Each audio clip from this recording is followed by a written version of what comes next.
Con nosotros. Este es el momento del análisis. Pauta Análisis tiene aquí finalmente su corazón desplegado. Ya tenemos en estudio a Osvaldo Andrade, ex ministro y expresidente del Partido Socialista, entre muchas otras cosas. Y también tenemos conectado a Rodrigo Arellano, vicedecano de la Facultad de Gobierno de la Universidad de la UDD, Universidad del Desarrollo. Muy buenos días también, Alberto. Muchas gracias, Rodrigo, perdón, por estar conectado. Muy buenos días, ¿cómo están? Saludos, Claudia, Connie, ¿Qué tal? Osvaldo, ¿qué tal? Buen día. ¿Cómo estás? Saludos a la distancia también a Rodrigo y saludamos aquí a Osvaldo. Partamos por Dominga. ¿O vamos a partir por Bachelet nuevamente? No. En algún minuto vamos a llegar a eso. Dominga para también pasamos por Milei. Sí, pasemos porque hay harto que analizar. Pero lo que pasó fue antes de ayer en la noche, ¿cierto? Que el primer tribunal ambiental de Antofagasta básicamente rechaza o dice que no está conforme a la ley lo que decidió el Comité de Ministros. Recordemos a comienzos del mes de enero, que era el tercer rechazo del Comité de Ministros al proyecto Dominga. Se revierte y se ordena que el Comité de Ministros se reúna en 10 días, en un plazo de 10 días desde que está afirme el fallo. Bueno, lo que ha dicho el gobierno a través del ministro subrogante de Medio Ambiente es que van a apelar.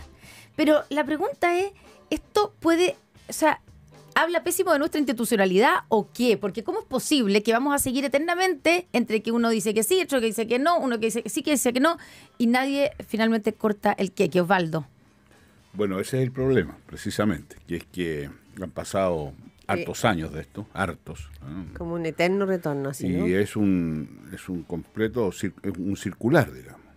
El último fallo, primero quiero advertir que yo soy parte interesada. Sí, es importante hacer el disclosure, como se dice. Ya empezaron los problemas, pero eso que dijo ella. Ese concepto.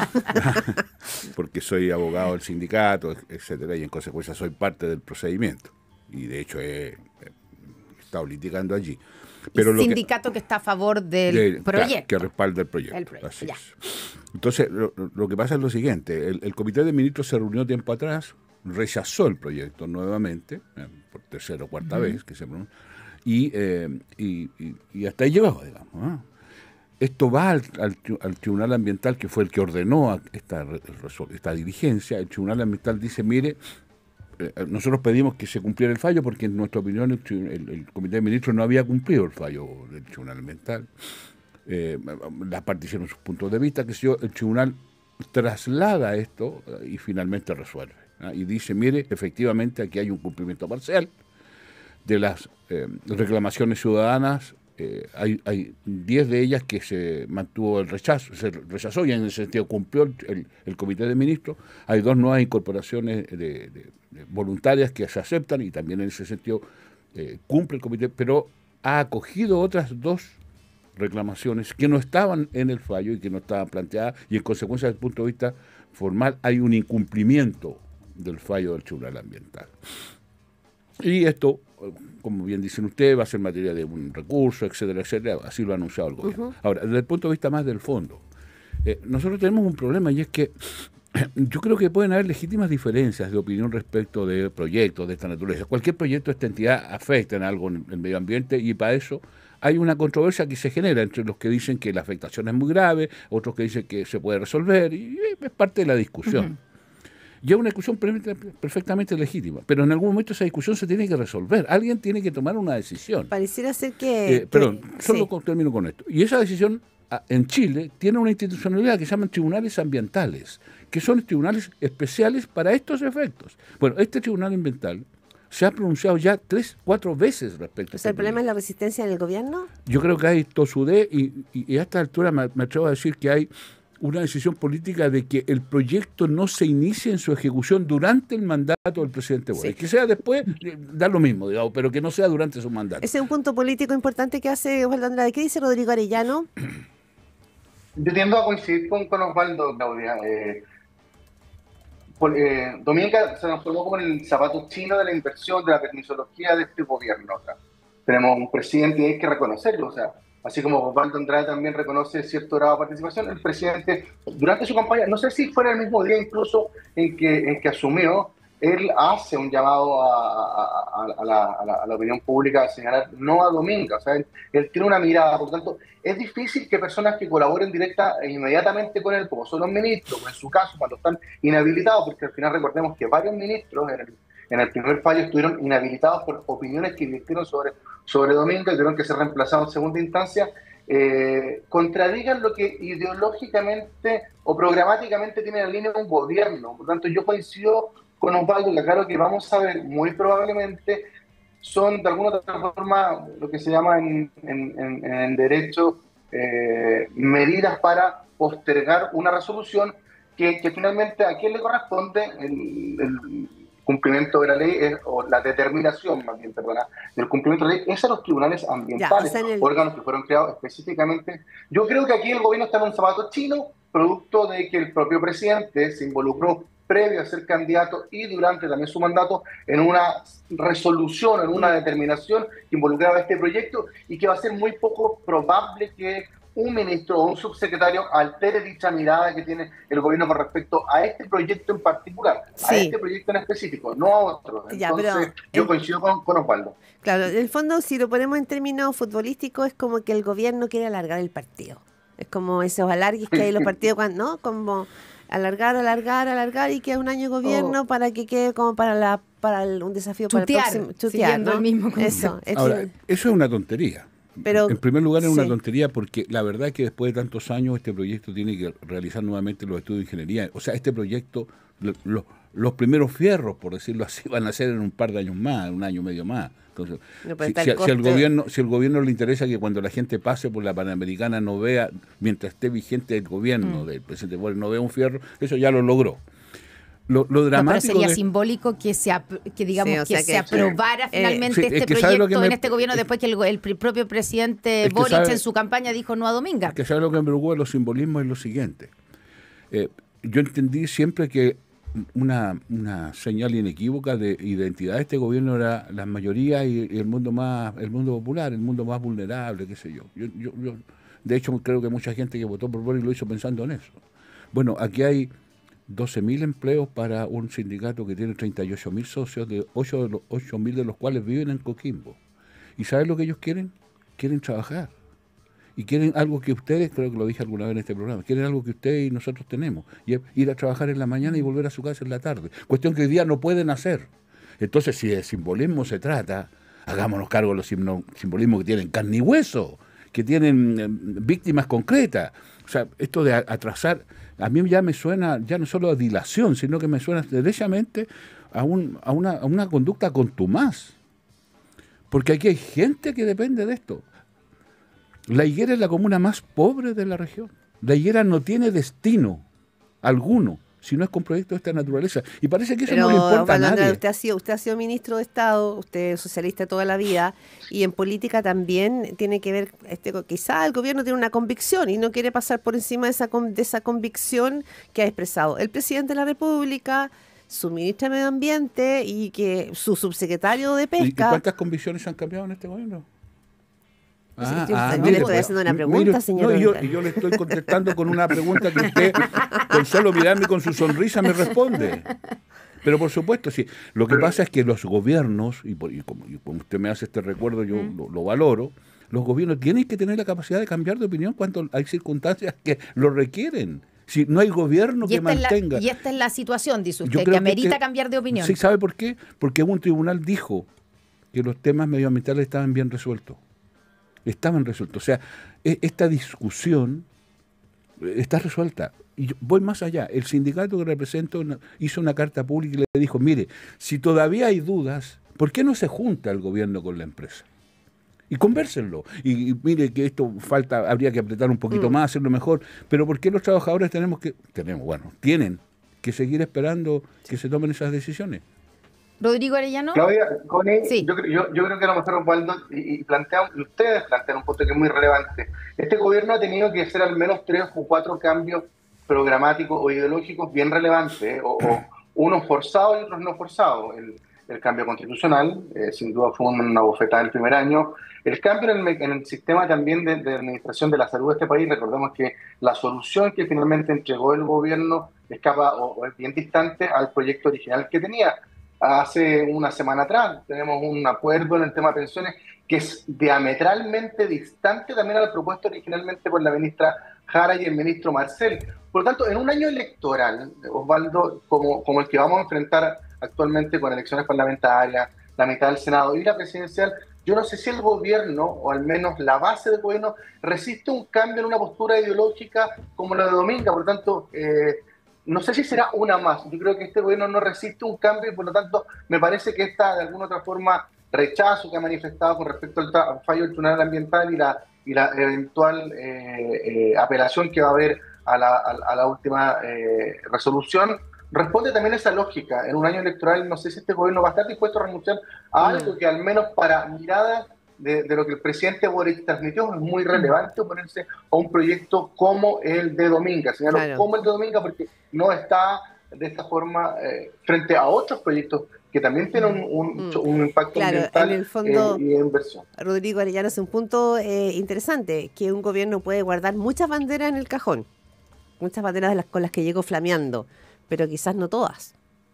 Ah, no, por supuesto. A lo mejor eso es lo que pasa. Y el talento del gobierno tiene que ser poder descubrir qué puede y no puede. Cierto. Y yo solo, a propósito de este comentario tan crudo como el que se hace, yo solo quiero decir que el sindicato de trabajadores faeneros son 38.000.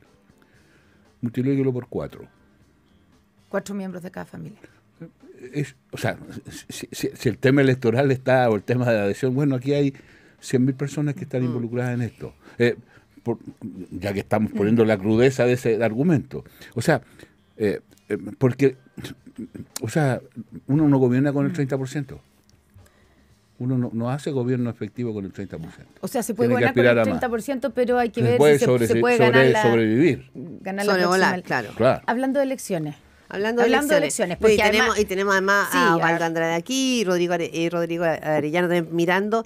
Bachelet, estamos acercándonos a marzo. Yo sé que hemos hablado de este tema mucho también acá, pero es como que hoy día Michelle Bachelet tiene el gran mérito de que su silencio genera una cantidad de expectativa enorme. Y no es la primera vez, digamos. Pasó en su segundo gobierno. Recuerden ustedes cuando estaba en Nueva York que viajaban con comitivas enteras y nadie sabía. También la primera vez. Entonces, y ella dijo, en marzo lo voy a contestar. Y ahora, ¿qué pasa, Osvaldo? ¿Usted cree que Michelle Bachelet va a ser candidata o esto es el anhelo, el sueño de los socialistas simplemente? No, yo creo que hay que esperar. Yo no soy de los que se comen las uñas pero ella dijo que no en algún minuto. Pero ¿qué lo hace pensar que cambió de opinión? Varias veces dijo que no. Pero le vuelvo a decir, ¿y por qué tenemos que apresurarnos tanto? Si se habló de que en la primera quincena de marzo va a haber una decisión de su parte y yo simplemente creo que hay que hacerle caso a las cosas y si eso significa esperar, hay que esperar hasta el 15 de marzo. Ahora, y no haría mucho más de aquello porque los otros ya entran en las especulaciones más diversas. Hoy día amaneció nublado, los golpes... No, por favor. Lo que sí yo creo es que hay un problema distinto, que es que no se vislumbra hasta el día de hoy un liderazgo en el mundo del oficialismo que sea capaz de enfrentar competitivamente a la derecha. Y eso tiene dos riesgos. Uno, lo he dicho otras veces, el riesgo que si no hay una cosa competitiva podamos correr el riesgo que la segunda vuelta sea entre dos candidatos de la derecha. Y dos, que las consecuencias en la primera vuelta con una candidatura poco competitiva en el ámbito parlamentario sean brutales. Ahora, ¿eso es lo que justifica entonces insistir con Bachelet? Estoy probablemente exagerando desde el punto de vista del resultado, pero no cabe ninguna duda que hay elementos para una o sea, Michelle Bachelet sería el botón rojo, el botón de urgencia de la izquierda chilena. Hoy día la única candidata competitiva, para enfrentar a la derecha, que tiene sus propios problemas, pues ya estamos hablando de tres, la exalcaldesa y la dupla Cacá. Entonces, ya estamos en eso. Digamos, Rodrigo Arellano, ¿qué es lo que está pasando? Yo creo que hay que ser súper honesto. Yo creo que le hace mal al oficialismo estar apostando de esta forma todas sus fichas electorales a una persona que, como dijo Connie, ya había dicho en oportunidades anteriores que no está dispuesta a ir a una tercera oportunidad. Y yo hoy veo muchos más motivos para que Michelle Bachelet no sea candidata, para que sí sea candidata. Creo que los riesgos que tiene ella son mucho más altos. Ya hay una artillería esperándola. quizás ya no tiene la misma energía que tenía en su primer gobierno, y ese botón rojo de Salvatore a una coalición que no tiene un elenco, y esa es la verdad, la escasez de elenco para enfrentar una competición contra la oposición es quizás sin duda el motivo por el cual ha resucitado así desde la democracia cristiana hasta el Frente Amplio en nombre de Michelle Bachelet. Ya fue en su segundo periodo. En su segundo periodo ella de alguna forma jugó ese rol para de alguna forma enfrentar a la oposición y que tener un buen resultado electoral y también parlamentario. Osvaldo tiene mucha razón. Al final del día, un candidato razonable en primera vuelta quizás no te asegura la elección, pero sí los muebles de la casa al tener una representación parlamentaria importante. Y yo veo ese riesgo de que están opacando otros liderazgos eventuales de aquí a esperar a Michelle Bachelet, cuando hoy en día creo que los motivos que tiene Bachelet para volver o para no volver son más altos en el segundo caso. No tiene más razones para quedarse en Caburga, descansando, viendo su legado, que jugando un rol más activo en la política, como sería una tercera incursión presidencial. Rodrigo, tú decías que es por la falta de elenco. En el caso de la oposición parece que hay exceso de elenco, porque ya van en 3 candidatos, como decía Osvaldo Andrade. Esto no puede terminar, y parece que le está haciendo algún daño a Evelyn Matei, haciéndolos perder una oportunidad que parecía como segura de triunfo en las próximas elecciones, el hecho de que se dispersen los votos. Se fragmenta la votación. Fíjate con ello. Un segundo, no es solamente fragmentación de votos a la hora de votar, porque uno dice, bueno, pero está la primera vuelta, después se unen todos en la segunda vuelta, pero el debate interno, la crítica, o sea, se puede hacer bastante daño todos los meses anteriores, en el caso de Evelyn Matei, que es la que tiene las máximas posibilidades. Indudablemente creo que existe también un riesgo, fíjate, el efecto contrario de la oposición. El exceso de candidatos también puede poner en riesgo el eventual triunfo de quien da hasta el minuto. Suena que con mayor posibilidad de que la alcaldesa de Providencia, Evelyn Matei. Y no solamente el riesgo a nivel de la presidencial, sino que es muy probable que esto se traspase a elecciones parlamentarias con 2 o 3 listas, y eso va a poner también en riesgo la posibilidad de tener una representación razonable en el Congreso. Yo he escuchado voces, por ejemplo, de parlamentarios que han dicho, no, en la próxima elección parlamentaria vamos a tener un Congreso en que vamos a poder permitir llegar a nuestra idea. Eso con 2 o 3 listas es imposible con el sistema electoral actual. Quienes no entiendan esa lógica no han estudiado nada del sistema electoral, entendiendo que premia la unidad y no la fragmentación. Sí.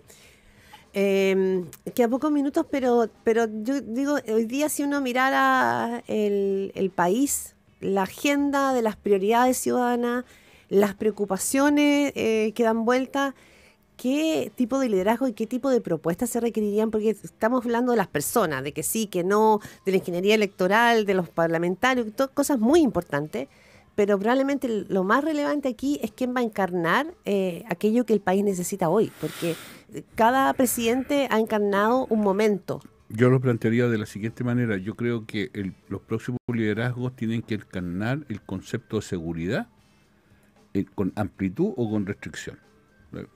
Yo creo que la oposición va a encarnar un liderazgo en que ponga el tema de la seguridad como la seguridad pública, como su eje central, y tiene bastante buenas razones para aquello.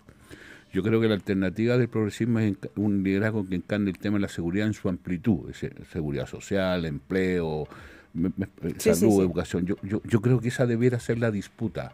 Ya, porque mi impresión y creo que desde ese punto de vista es una disputa sumamente interesante.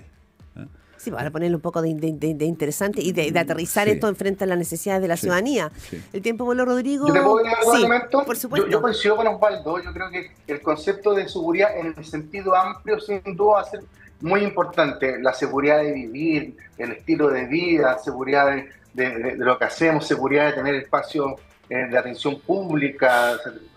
La seguridad va a ser un eje fundamental. Pero yo agrego 2 más que creo que van a ser muy importantes. Crecimiento económico. Creo que va a ser muy relevante. Ayer conocimos cifras preocupantes de la gente para incorporarse al mercado laboral, está mucho más tarde que de los últimos años. Y tercero, creo que va a ser muy importante también la experiencia en política. Una de las críticas que se le ha hecho a este gobierno particularmente ha sido la poca experiencia, el amateurismo que han tenido, y creo que el contraste con ese concepto va a ser un tercer elemento muy importante. Demostrar experiencia, historia en política, capacidad de diálogo, de llegar a acuerdos, creo que va a ser muy importante. Bien. Y en eso, Evelyn Matei, Michelle Bachelet, yo insisto, es un nombre, pero el perfil, Carolina Toá, perfectamente. Ya lo está sacando de Caburga. Pero estoy incorporando a Carolina Toá. Carolina Toá cumplen con ese perfil. Bien. Creo que la experiencia va a ser muy importante frente también en contraste al actual gobierno. Bien. Rodrigo Arellano, vicedecano de la Facultad de la UDD, y Osvaldo Andrade, exministro, expresidente del Partido Socialista, abogado laboralista. Que esté muy bien. Muchas gracias. Buenos días.